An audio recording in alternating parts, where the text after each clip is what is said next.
na ma wutal benn diplôme rek. waaw benn passeport diplôme nii la koy distribué. kese rek. amiin waay.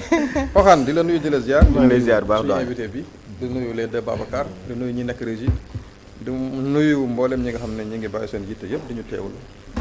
en ce moment.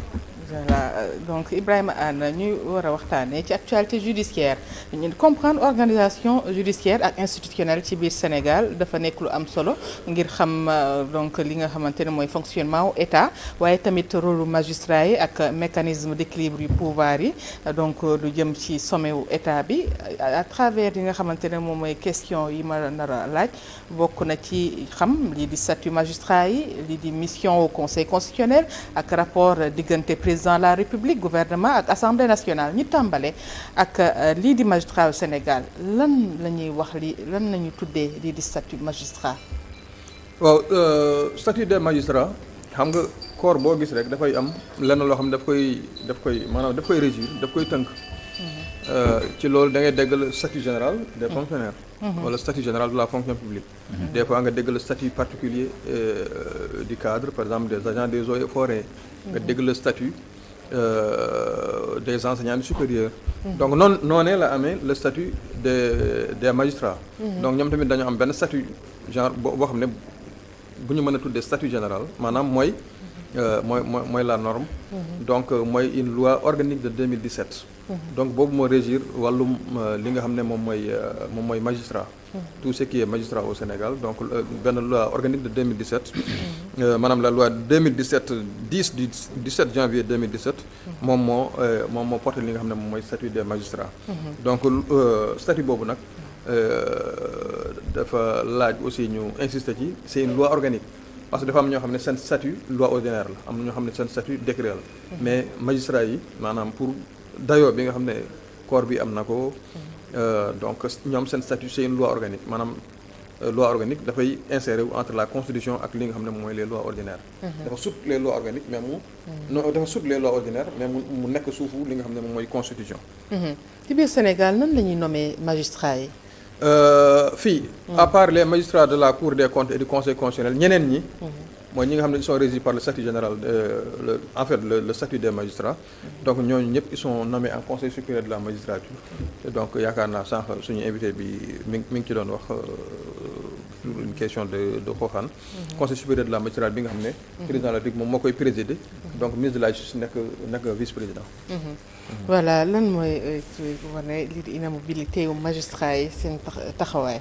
xam nga justice dafa nekk benn liggéey boo xam ne dafa xaw a particulier dafa xaw a spécial maanaam dafa nekk transversal li muy laaj dafa bëri. donc du coup ñi am intérêt à ce que mu demee seen boor dañoo bëri aussi. donc barke Demba Ndiaye kii nga xam ne moom mooy Cheikh Ba. sama camarade de promo la maa ngi koy nuyu au passage de Cheikh Ba président du conseil président de l'union des magistrats sénégalais. mi ngi doon wax ne. la pression politique mooy bi gën a tuuti ci pression bi nga xam ne magistrats yi dañ koy subir. donc y a les lobbies économiques les lobbies religieux et autres. donc wax na ko foofu bi ñu ko invité foofu à la comment dirais-je à la RTS. donc li nga xam ne nag mooy seen wàllum affectation souvent politique yi. dañ ciy jouer maanaam bu ñu gisee benn magistrat wala benn comment dirais-je benn en tout cas un acteur de la justice boo xam ne. décision yi muy jël du leen arranger. souvent les politiques ont tendance à di ko jëlee foofu affecté ko soit jëlee ko ci benn tribunal yóbbu ko ci beneen tribunal soit bàyyi ko ci boobu tribunal mais rétrogradé ko def ko ci benn kii boo xam ne maanaam dootul amati ay sañ-sañ. loolu tax ñu inventé li nga xam ne tubaab bi ñoo ko inventé donc ñun tamit ñu jëlaat ko mooy le principe de l'inamovibilité des juges notamment des juges du siège. Les juges du siège ñoom ñoo am inamovibilité. inamovibilité nag mooy. nit ki mënoo ko affecté. tant que nekkul loo xam ne moom daf ci d'accord. daf ci non pas mu sakku sax mais na ci d'accord. boo koy affecté da ciy d'accord. c'est ça le principe. warul dem. bu ci en fait l'état nag a inventé des trucs comme nécessité de service. voilà yooyu parce que yooyu ça permet de contourner.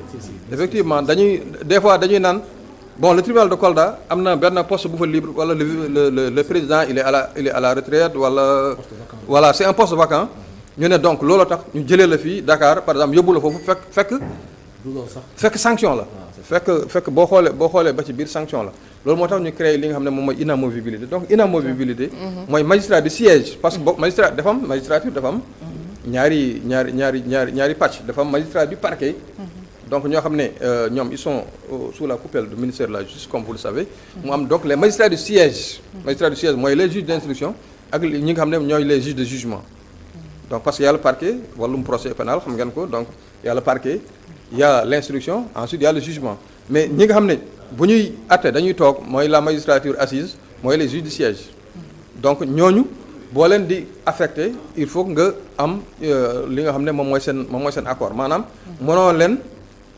affecté jëlee leen bërëb yóbbu leen ci bërëb fekk ñoom du seen tasewul ak seen coobare.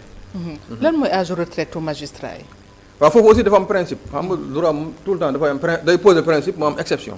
Le principe c'est que les magistrats partent à la retraite à 65 ans. C'est ça le principe. Maintenant il y a quelques années on a aménagé benn exception pour les hauts magistrats.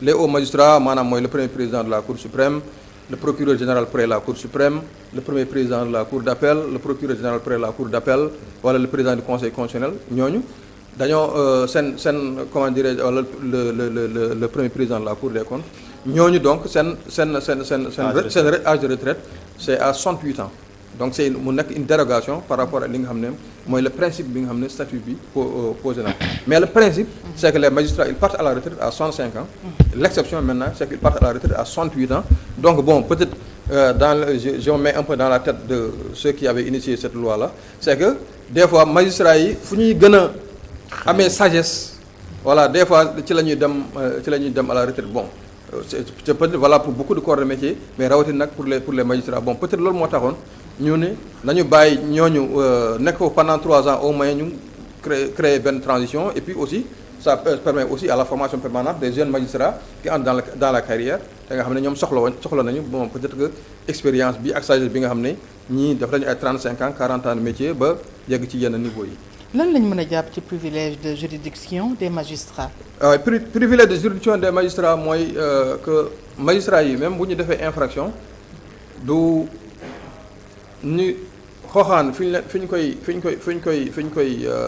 ñu koy juger bokkul ak magistrat bi fi ñu koy juger donc parce que bu dee man wala xooxaan donc tribunal man nekk le tribunal de comment dirais-je le tribunal de grande instance mais bu dee magistrat c'est la cour d'appel cour d'appel moo leen di juger ñoom donc statut bi loolu la wax loolu mooy privilège de juridiction bi nga xam ne dafa applicable à ñi nga xam ne ñoom ñooy les magistrats. nan la ñuy nekkee magistrat ci biir Sénégal.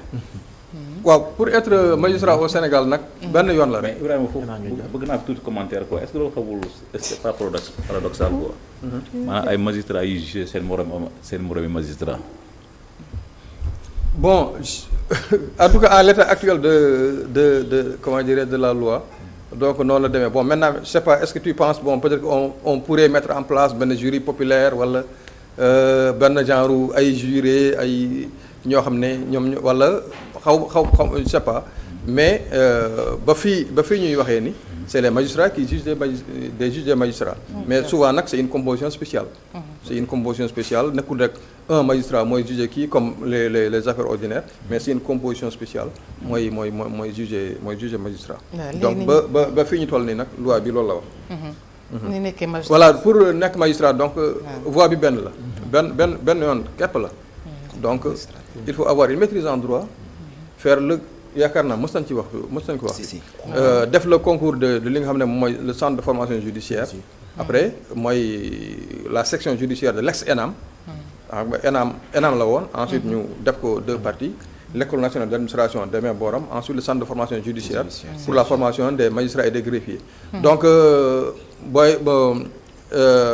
boo amee diplôme bi ba pare donc la maîtrise en droit n'importe laquelle des options nag que ce soit option droit public wala option droit privé mën nga def concours bi à condition aussi que nga am âge bi nga xam ne moom la ñu duggee fonction publique ak yeneen yoo xam ne casier judiciaire ak yu demee noonu donc boo ko defee ba pare nag da ngay def une formation de 2 ans formation 2 ans bi nag dafay allier li nga xam ne mooy théorie mooy cours yi nga xam ne dañuy comme ni ñu toogee nii la ñuy defee cours ak yeneen yoo xam ne c'est des stages dans les juridictions wala dans les parquets donc daal maanaam daal ci gàttal amul nekkul loo xam ne mën nga nekk par exemple en tout cas pour être magistrat nekkul loo xam ne mën nga nekk par exemple enseignant wala nekk je sais pas médecin wala nekk feneen ba si yàgg après nga ne je veux changer de corps nga def concours professionnel pour nekk magistrat loolu am na yeneen corps yu ko kii par exemple bu dee ENA par exemple da ngay gis ay quelqu'un qui était enseignant donc def le concours professionnel après dugg ENA y a beaucoup d'enseignants qui sont devenus des administrateurs civils des inspecteurs des impôts